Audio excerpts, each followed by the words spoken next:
I'm Tracy E. Gilchrist, and this is Equal Entertainment. Britney Spears and her husband, Sam Asghari, have separated after 14 months of marriage.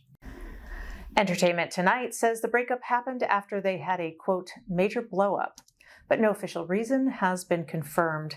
Spears and Asghari met on the set of Spears' Slumber Party music video in 2016.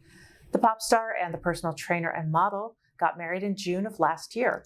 They had been engaged since September of 2021, just days after Spears' father, Jamie, filed a petition seeking to end her conservatorship.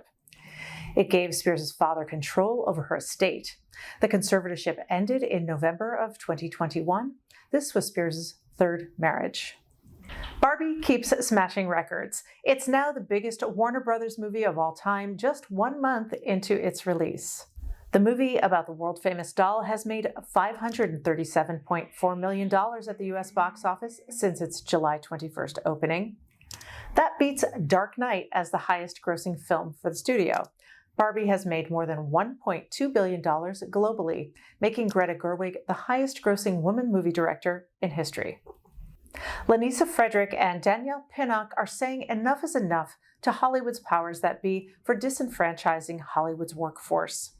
They say there is a lack of pay equity in the business, and they worry that AI has the potential to take some good-paying jobs. Just so people can get a kind of real life experience, as well as what this kind of strike is about as well too, when it comes to Black folks and creatives from diverse backgrounds.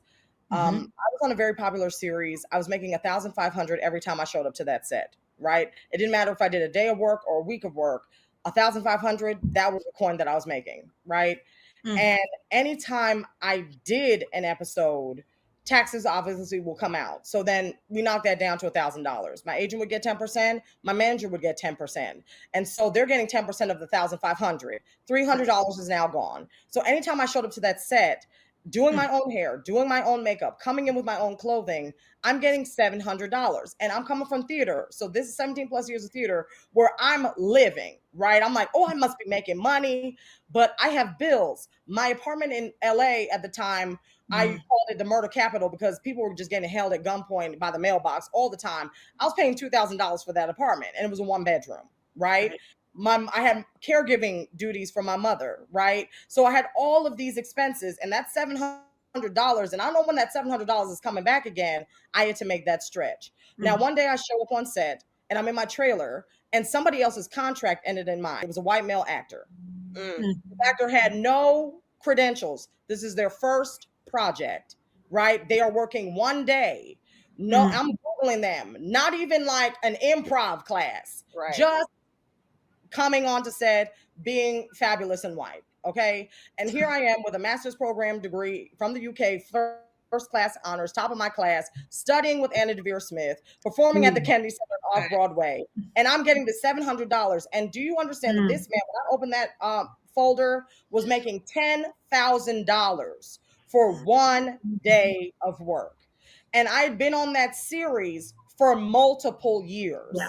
And so if I'm making $10,000, that is the difference from me being able to save to buy a house rather than living in the murder capital where I was living. You know what I mean? That's enough to put in for my life insurance and to buy a new car, because my car, LaNisa knows this, kept on breaking down on the 405. And then I would have to call her to see if she could hitch me a ride to auditions. Right. So that I just want to give that for people that are like, oh, these actors are rich. That's what's happening for the journeyman actor right now. Not to mention other things like student loans, because Sally she stayed coming for her money. So if we have all of this, it looks like a lot. It looks like we are balling, but in reality, like Danielle broke it down, we are not. And this is why we have these 3, 4, 5, 6, 7 jobs at the same time, because we're trying to make ends meet. That we might not know when the next performance is. You know, if you have a co-star, you might not know when that next show is. And I also want to mention as well, like one thing that is in our, one thing that we are striking and discussing is the idea of where you are located. We are seeing that Chicago, for example, which I will to this day say Chicago has some of the strongest actors ever. I will rep Chicago forever. They are getting paid not only less, but getting worse roles as well. So sometimes for example, a local hire, meaning I will go back to Chicago to work. My rate will be different versus if I'm in LA. So it's saying that despite the fact that I am the same person, just as trained, if I do this as a local hire in Chicago, because I'm not seen as worthy. And that is not fair. Yeah. Well, no, absolutely not fair. And because you said the term local hire, I just want to be sure. My understanding of that is, and I could be wrong, if you are a local hire, then they're also not flying you back to Chicago, and they're not putting you up. Correct. Right. Absolutely correct. So you say, all right, I'll do this guest star on said show in Chicago. What is it? I think a guest star is $1,200-$1,300, something like that. Yeah. I got to think about a flight. Who am I going to stay with, or what hotel am I going to stay with? Getting back and forth to set. Yeah. If I am, once again, a Black woman, what kind of hair products do I need to bring on set to make sure that I'm taken care of? What kind of makeup? So that money's gone. One might do it for the credit.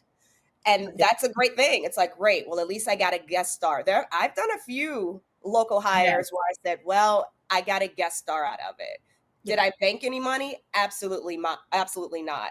So we're seeing that it's more than, like we talked about in the beginning, the AI. It's more than the residuals. It's really finding the equality and equity in this industry.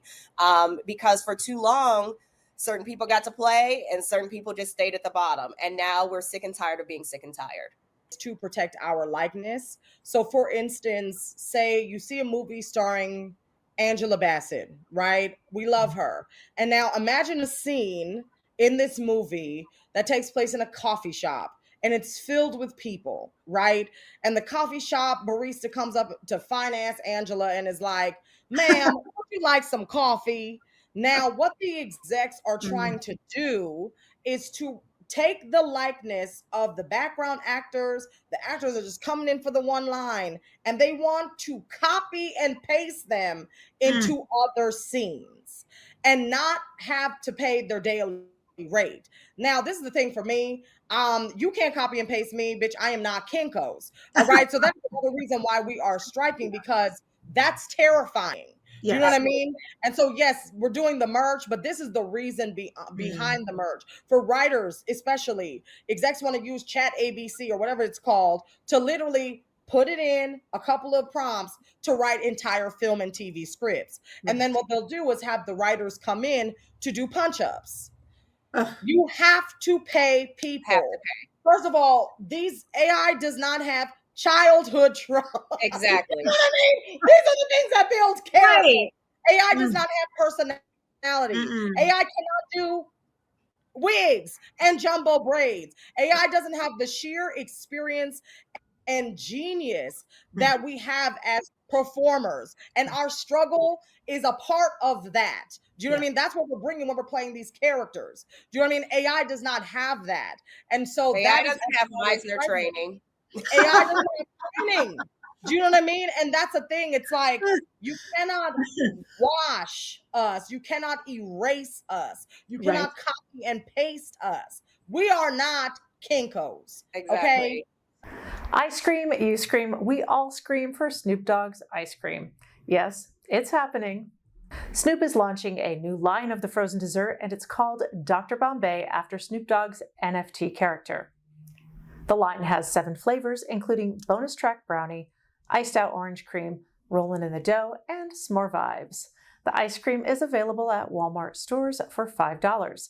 Ice cream is apparently a $13 billion industry. You can watch the Advocate channel live by downloading our app in the Apple or Google Play Store. You can also subscribe to our YouTube channel. For the Advocate channel, I'm Tracy E. Gilchrist, and thank you for watching.